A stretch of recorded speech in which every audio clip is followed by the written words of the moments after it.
Eto, katatapos lang namin kumain. Bale natapos tayong mag-bake, 7 yata. So ngayon, eto na oras natin, 8:30. Napangako ko sa inyo, magluluto tayo ng adobong mani. Request to ni Veronica. Pero sarap ng kain natin. May pinaputok ang pampano. Medyo piti ng konti sa sabaw, pero masarap. So anyway, ah, eto. Etong available na ano sa amin, na mani. Yan, mabibili mo yan sa Seafood City, Island Pacific. Pero ito, nabili ko to sa local market namin. 6 na ganito. Ang lulutuin natin, 340 grams ng kinuwenta ko. Para bang ano siya? Mahigit ng konti sa 2 kilo. So marami-rami to. Mga 2 weeks namin to. Pero bago yan, eto muna. Hiniwanan ni Veronica yan. Alam nyo, itong ano na to, marami itong bawang na to. So, hiniwa niya ng maninipis. Hanggat maaari, maganda sana yung pantay-pantay pagkakanipis para ma-avoid natin yung may sunog, may medyo hilaw pa. Ayan, ganito. Marami to. Malaking bowl to yun. Uunahin natin to. Okay, etong ating mantika. Humed start na ako. Habang medyo naghihimas-himas ako ng tiyan kanina, nagpainit na ako. Itong mantika natin, dahil yung nabibili ko is 1.25 gallon yung sa Costco. Kalahati doon na nagamit ko. So meaning, mahigit ng konti ito sa half gallon. Pinainit ko na. Ngayon, pag ganitong karaming mantika, pinapainit niyo, maganda yung medyo hahaluin nyo ng konti habang pinapainit para consistent yung maging init tulad yan. Kumed start na ng konti yan.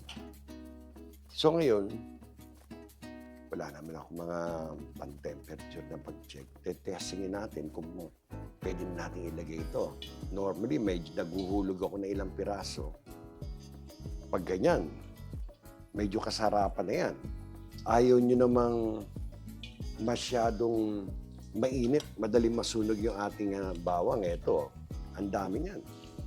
Tingin ko parang ano to parang bawang na may mani. Huwag nyo nang ibibiglayin yung lagay. Kasi medyo mainit yung mantika, ayaw yung kumulo ng ano agad Ayan unti-unti lang. Ayaw nyo rin biglang mamatay yung inyong init ng inyong mantika. Itong aking apoy, siguro ito mababa sa medium. Medyo hininaan ko kasi medyo slow roast, slow frying lang ang ating garlic. Ayaw yung mabigla. Sunog ang labas, ang loob, medyo hilaw pa. Gusto natin medyo balance lang. Ayan. Makikita niyo yung dami ng ating lagay natin dyan. Tulad yan, yung ganyang dating ng ating bawang. Sa akin, kagandahan na yan. Hindi siya malakas, hindi mahina. Ayun, makikita niyo yung actual na oras natin. Sana nailapit ko, pero yan makikita niyo naman para may ideya kayo. Kasi ayokong ilagay, puputulin ko yung video, pagkatapos babalik ako, brown na siya. Baka malito kayo. So, eto, naglagay tayo ng orasan. Kahit na putulin ko ang pag-ano nito, at least malalaman niyo yung actual na oras. Haluin nyo ng haluin kasi ayaw nyo na may maunang sunog na yung iba. Yung nasa ibabaw, medyo hilaw pa. Once na naluto natin to, isa-set aside natin yan. Sasagipin natin lahat yan. Ilalagay natin dito sa ganito. Para yung ating mantika, from the bawang, medyo madrain natin. Dito natin ilalagay. Yan. Okay, yung ganitong ka-brown. Ayan, medyo ma-halfway na yan. Alam nyo ang bawang, parang mani. Medyo critical. Pag sa tingin ninyo, malapit na siyang mag-golden brown o yung sunog na gusto ninyo, medyo patayin yan, hanguin nyo na agad. Bakit? Continuous na naluluto yan.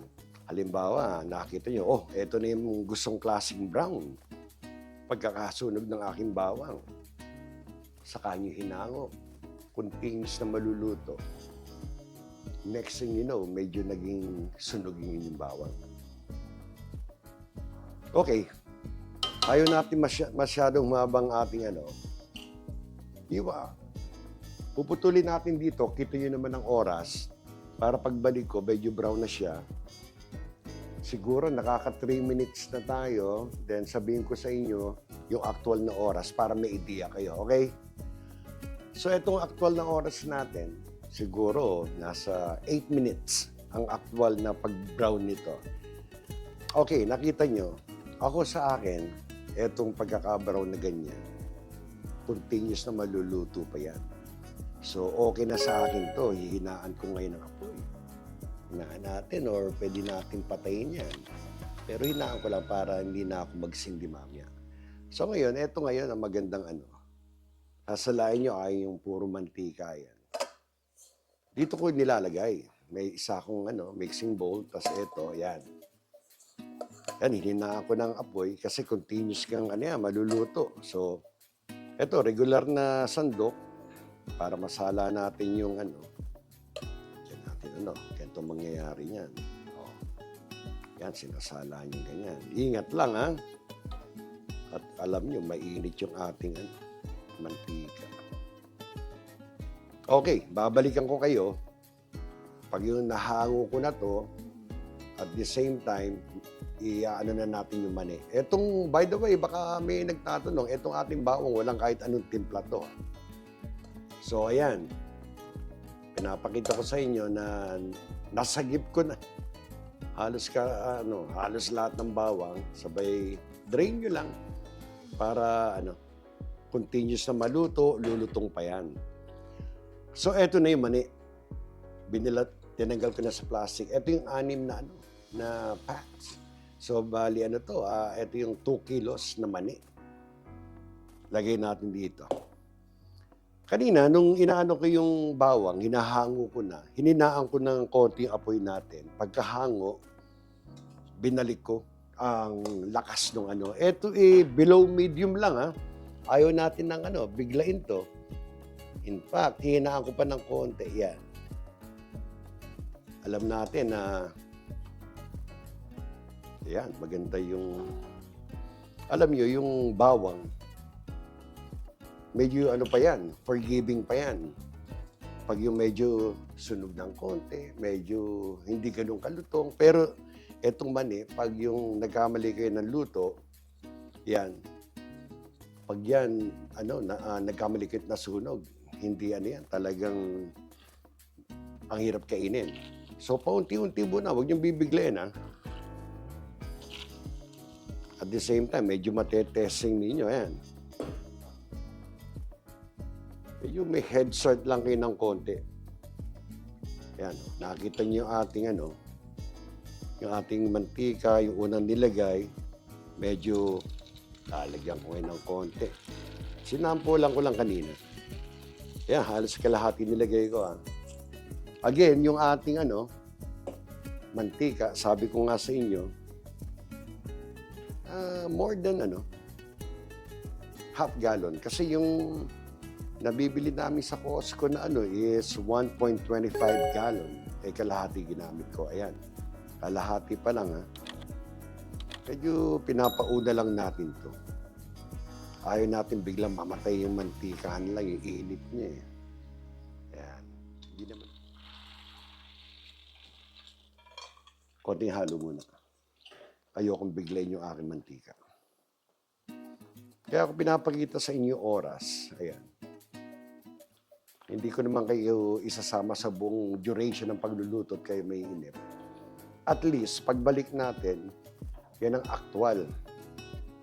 8:47 tayo nag-umpisa, ha? Makikita nyo naman, kala ko 8:48. Ito, maganda pa rin yung bula ng ating mantika. Kasarapan lang yan. Ayaw natin ng sobrang lakas. O, ilagay na natin yung the rest. Ako, sakto pala to. Yung mantika. Kagandahan lang itong aking lutuan. Kagandahan lang sa 2 kilong mani. O, ayan. Napapansin nyo, hindi namamatay yung ating init na mantika. Tatimingan natin to, papatayin natin dahil continuous maluluto. At the same time, pagkahango, doon natin titimplahan lang ng asin. Habang mainit na may mantika pang konti, yun ang masarap na timing para lagyan ng asin. Talab na talab. Ayan. Balikan ko kayo. Okay? Hindi ko kayo matiis. Nakakaano na tayo, mga 5 minutes. Ito ng itsura niya, no? Pero ano ba to? Sa tingin ko, mga 10 more minutes. Diyan natin, no? We'll see. Pero hindi ko matiis na hindi pakita sa inyo kasi I hope sa ating camera, nakikita ninyo yun sa overhead cam na kung ano yung changes. Pero I think another 10 minutes. Basta continuous lang ang halo para uniform yung pagkakaluto niya. Tiyaga lang. Ito yung matagal naman natin kakainin. Ayan. Mga 10 minutes, balikan ko kayo. So, ito na. Nakailang minuto na tayo. Na tayo? Nasa mga 15 minutes sa halos, ha? Sa tingin ko, pakikwenta na lang, ha? Ito na. Maganda, oh. Papatayin ko na to. Kagandahan na to, oh. So, bali niluto natin ng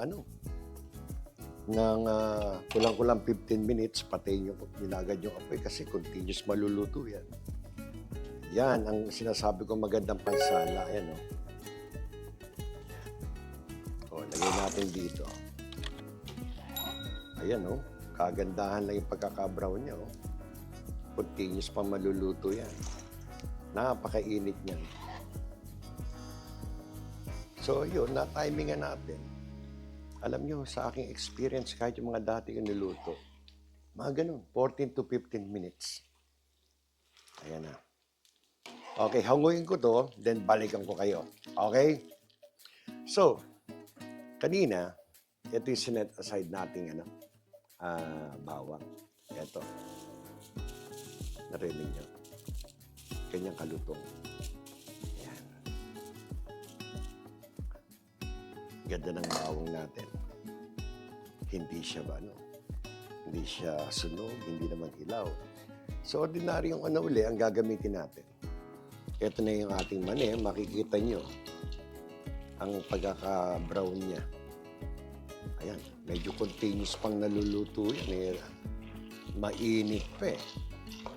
So, ngayon, yung asin, depende na yan sa panlasa ninyo. Dahan-dahan nyo muna lalagyan, ha? Regular na asin lang. Dahan-dahan yung Huwag yung bibiglain. Medyo muna. Ngayon, pag tikim ninyo, ingat din. At ito napakainit. Yan, medyo haluin nyo ng konti. Pagkahalo ninyo, kasi magandang lagyan ng asin habang mainit pa at may nagmantika pa na andyan pa. Mako-coat yung ating mani ng asin. Ngayon, sa pagtikim ninyo, ingat. At ito sinasabi ko sa inyo, napakainit. Kung okay na 1 piraso, medyo palamigin ninyo. Tignan nyo kung okay na sa inyo. Yan, tulad yan, 2 piraso, medyo laro-laruin natin. Ingat lang. Yan, nahulog pa yung isa. Ayan, ito, tingin ko, kaya ko nang tikman to.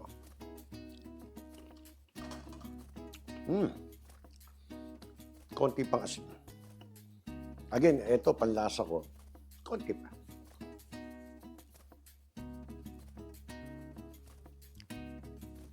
Tingin ko, alam nyo, para mga 3 tablespoon ang nailagay ko. So, halo ulit.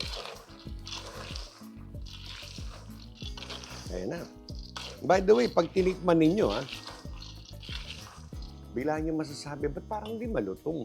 Medyo makunat. Habang lumalamig, lulutong yung ating mani. Pero ngayong bagong luto, huwag kayong matatakot na parang hindi ganun kaluto. O ayan, nakikita niyo sa camera. Haluin niyo lang ng maganda para maging even yung pagkaka-coat. O, ayan na. Saka natin ilalagay ngayon ito. Ayan na, oh. Naku po, ang dami. Ayan, oh. Ayan, ang ating actual na bawang. Diyos ko po, yun ang gusto ni Veronica. Oh, naku. Para bang sa tingin ko, ito bawang na may mani. Ayan, oh, iwahiwalay yung bawang natin. Ganda ng pagkakahiwa. Ayan na, Diyos ko, nakikita niyo ba? Oh. Ito, subukan natin ilagay dito kung ano itsura. Ito. Naku, ayan na. Oh. Yan hindi sunog. Yan kagandahan. Ito, ang ating bawang na may mani. Maning may bawang. Ito, medyo lumalamig na siya. Tingnan natin yung bawang. Malutong. Yung ating mani. Lumulutong na. Ayun na. Ang ating adobong mani na may isang katerbang bawang. Okay? Bago tayo mag-goodbye, busin ko muna yung mani. Ayan na. Medyo may tumalsik pala dito. Punasan natin. Ayan. Okay.